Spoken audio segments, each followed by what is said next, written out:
ప్రాచీన శాస్త్రీయ అత్యాధునిక వైద్య విధానాలను వినూత్నంగా ఒకే గొడుగు కింద అందుబాటులోకి తీసుకొచ్చింది మెడి9 integrated medical system. Chilkur Balaji temple అదొక ఇష్యూ అయింది. అర్చకుల మీద దాడి జరిగింది. దాని గురించి మీరేమంటారు? ఏది తప్పమ్మా, తప్పది.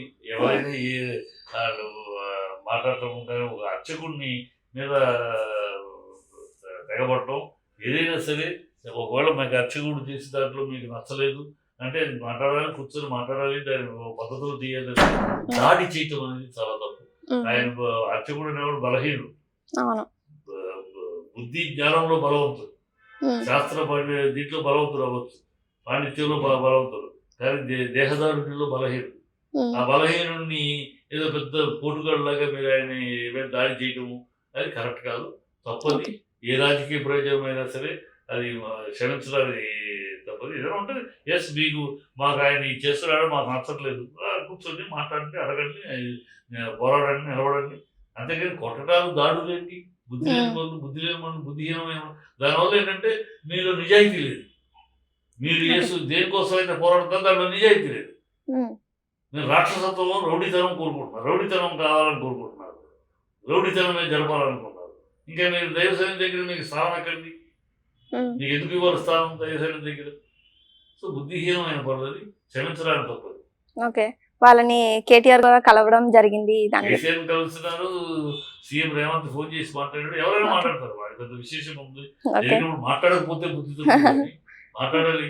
అలా జరిగినప్పుడు ఖచ్చితంగా స్పందించాలి. ముఖ్యమంత్రి రాష్ట్రంలో చిలుకూరి బాలాజీ మామూలు టెంపుల్ కాదు, వేలాది మంది లక్షల మంది విశ్వాసంతో వెళ్ళే చోటది. ఆ చోట్లలో ఇలాంటి జరిగినప్పుడు స్పందించాలి. స్పందించకపోతే అబాధ్యత ఉంది, స్పందించడం బాధ్యత. మనం గొప్పగా ఆహా స్పందించారో చెప్పకల్లా స్పందించి మాట్లాడటం బాధ్యత, అధికారంలో ఉన్నారు కదా. ఓకే, వల్లభనేని వంశీ గారు అరెస్ట్ అయ్యారు.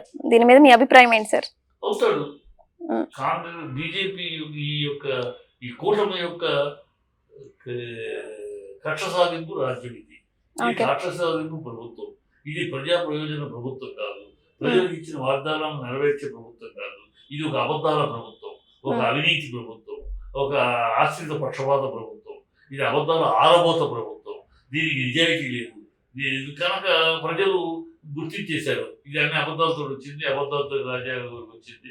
6 హామీలు సూపర్ 6 అని చంద్రబాబు, 32,000 అమ్మాయిలు మిస్ అయిపోయారు అనే పచ్చి అబద్ధంతో పవన్ కళ్యాణ్ ప్రజలు నమ్మించి ఒప్పించి మొత్తానికి మోసం చేసి ఓట్లు పొందారు. వీళ్ళు చెప్పిన ఒక్క మాట నెరవేర్చట్లేదు. పరిపాలన అనేది లేదు, ప్రజాపాలన లేదు, ఇక్కడ దుష్టపాలన తప్పితే మరొకటి లేదు. ఎక్కడికెక్కడ కక్ష సాధింపు చర్యలు, రౌడీయిజాలు, గుండాయిజాలు. మన చైర్మన్ మన దీంట్లో కూడా తిరుపతిలో కూడా కౌన్సిలర్లు ఎత్తుకెళ్ళిపోవటం, కార్పొరేటర్లు ఎత్తుకెళ్ళిపోవటం, కొట్టడం, రౌడీతనం వ్యవస్థగా చేస్తున్నారు. అది ప్రజలందరూ చూస్తున్నారు. ఇప్పుడు కనుక ఎన్నికలు వస్తే చెరు చీటీలు వచ్చేస్తాయి వీళ్ళకి. అందుకని ప్రజలు ఎంత దుర్మార్గంగా వీళ్ళని తెలుపుతున్నారు వీళ్ళ ప్రభుత్వాన్ని. వీళ్ళు బుద్ధిహీనమైన ప్రభుత్వం ఇది, అబద్ధాల ప్రభుత్వం ఇది, అసహ్యమైన ప్రభుత్వం, అసమర్థమైన ప్రభుత్వం అని ప్రజలు తిరుగుతున్నారు కనుక ప్రజలు ఆగ్రహాన్ని నుంచి మళ్లించడానికి, దారి మళ్లించడానికి ఇలాంటిది వాళ్ళని అరెస్ట్ చేసాం, వీళ్ళని అరెస్ట్ చేసాం, వాళ్ళని అరెస్ట్ చేసాం, ఎప్పటికో డైవర్షన్ పడింది. వీళ్ళు రాజకీయ ఎన్నికలు అయిన కానీ కదా, నెలకు 2 నెలలకు పాయింట్, 2 నెలలకు ఒకనాడు తిరుపతి లడ్డు అన్నారు, ఇంకొక నాడు విజయసాయి రెడ్డి అన్నారు, ఇంకో రోజు ఏదో ఒకటి చెప్పడం, అడావిడి చేయడం. ఇవాళ ఛానల్స్ ఉన్నాయి, పేపర్ దాని మీద చేసి ప్రజల మైండ్ డైవర్ట్ చేయడం ప్రయత్నం. అంతకన్నా ఈ ప్రభుత్వం అంతకన్నా ఏం చేయదు, ఇదే చేస్తుంది. అందరూ తెలిసి కొత్త ఇది ఆశ్చర్యపడాల్సిందే లేదు. ఇది ఒక దౌర్భాగ్య, దుర్మార్గ, దుర్నీతి, దుష్ట ప్రభుత్వం నడుస్తుంది దగ్గర. కానీ ఇలాంటి కార్యక్రమాలు జరుగుతాయి. ఓకే.